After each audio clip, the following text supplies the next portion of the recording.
Mainframe Entertainment is a Canadian-based company which is nowadays known as Rainmaker, also known as the people that do every Barbie DVD ever, are probably the best remembered for the 4 cartoons they put out from mid-90s to beginning 2000s, with Action Man, Shadow Raiders, and of course... But their first ever cartoon was of course Reboot. It's time to send humanity back to the Dark Ages. I'm Austin. This is Parker. Trey. I'm Tamara. Guardians, your mission has commenced. They call me Vera. I'm the virtual evolutionary recombinant. The Guardian Code will not stop me. Invade and infect. Hi. By now we've all seen that Reboot trailer, right? Like the new series on Netflix based on the CGI cartoon back in 1994. Not gonna lie to you, it doesn't look very good.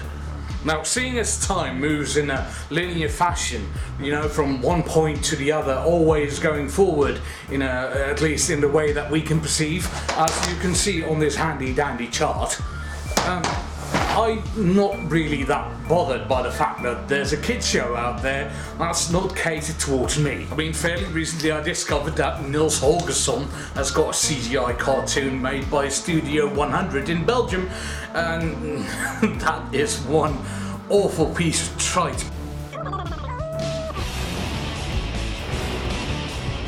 You'll find awesome action! But then I tried to make my nephews watch the old Niels Holgersson cartoon from the 80s, and they thought that was absolutely rubbish. So it's, people are expecting different things nowadays.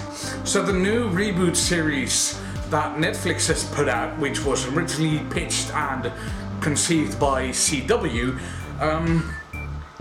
like I said, it doesn't really feel all that good. It's a superhero team that fights evil in cyberspace, which is a thing that has been done before, obviously. I mean, look at VR Troopers, look at Code Lyoko, and look at Superhuman Samurai Cyber Squad. And I had to redo that take 3 times because I've never seen that show and I still can't believe it's an actual title. So watching that trailer made me think of the old show, and I did something so that none of you would have to. I actually literally binged about half of all the episodes that were there just in one day to see what the vibe of the show was. I didn't see every episode of every season, but I,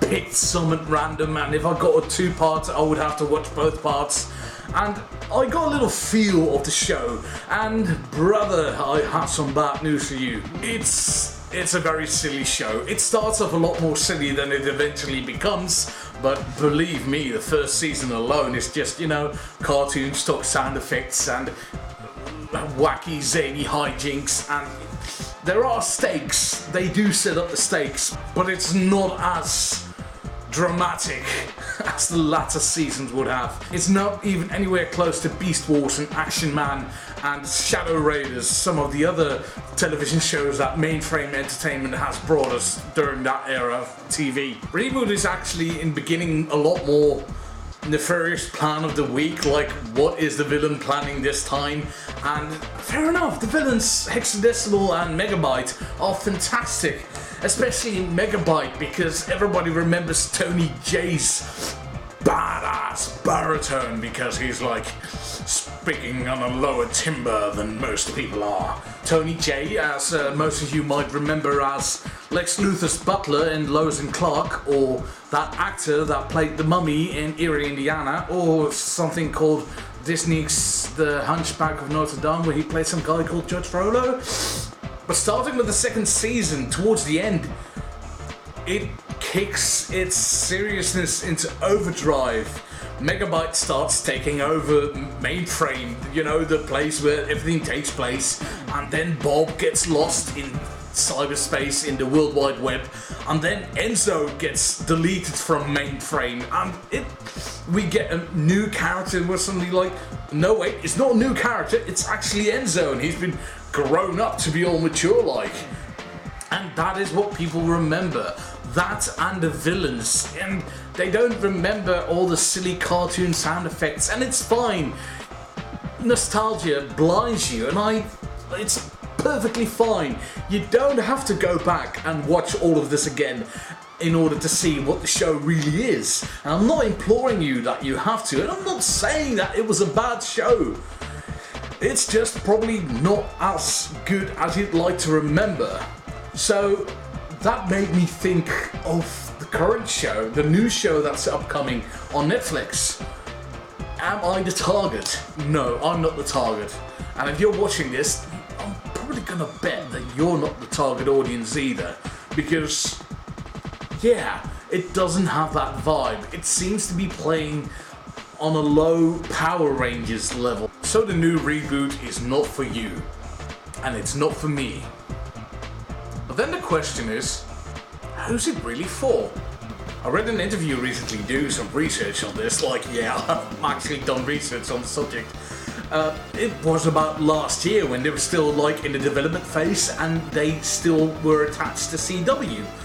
The director said they got all the old voice cast back. They had Bob, they had Hexadecimal, they had Dot Matrix, Enzo. I'm like, that's all fine and dandy, disregarding the fact that Tony J's passed away since then.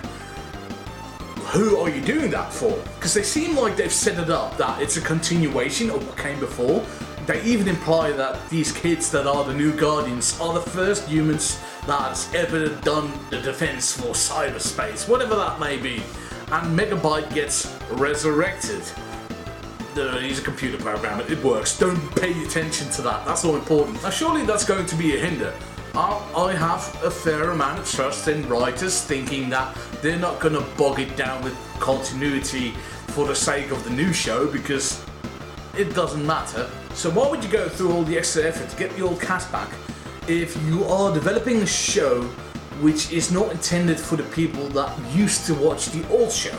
Or alternatively, why are you making a new show based on an old property and give it name brand recognition if that's not going to be the focus of what's going on? Now yes, name brands often work in a new kind of setting, rebooted kind of way.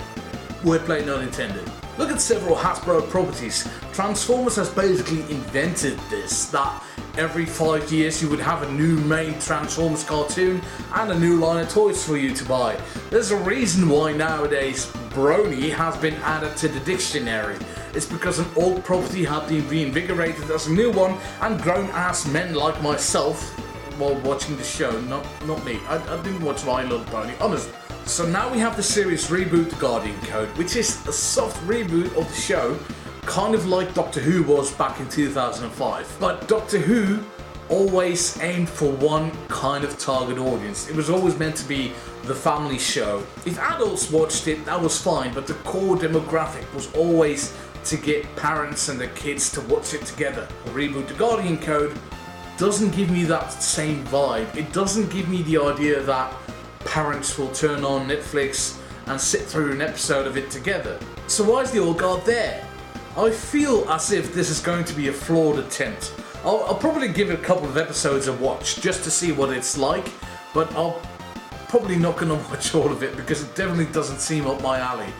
And like I said before, that's perfectly fine. Not everything alive has to be targeted towards me. But I think that because of all of that, that eventually this is not going to work out very well. Now please let me know what you think, because I don't see this ending well. I don't have a lot of faith in this, despite the fact that it might be a more faithful interpretation of Denji Sentai Mega Ranger than Power Rangers Lost in Space was. Please find me on all the social medias: Tumblr, MySpace, Goodreads, Twitter, Instagram. And just leave me nasty comments, because I live for nasty comments. Don't bother to subscribe, and don't bother to like, and don't bother to click that bell. I don't know, I really don't like the bell. It's a dumb idea, because I feel like if you're subscribed that you should get a notification of who you're subscribed to. But fine, I'm not a multi-million-dollar company owned by Google or Alphabet or I don't know. I'm not YouTube, that's what I'm trying to say. If I was YouTube, then I'd be rich, despite the fact that YouTube doesn't make money. I'm really confused as to how this thing works. Anyway, hope to see you soon.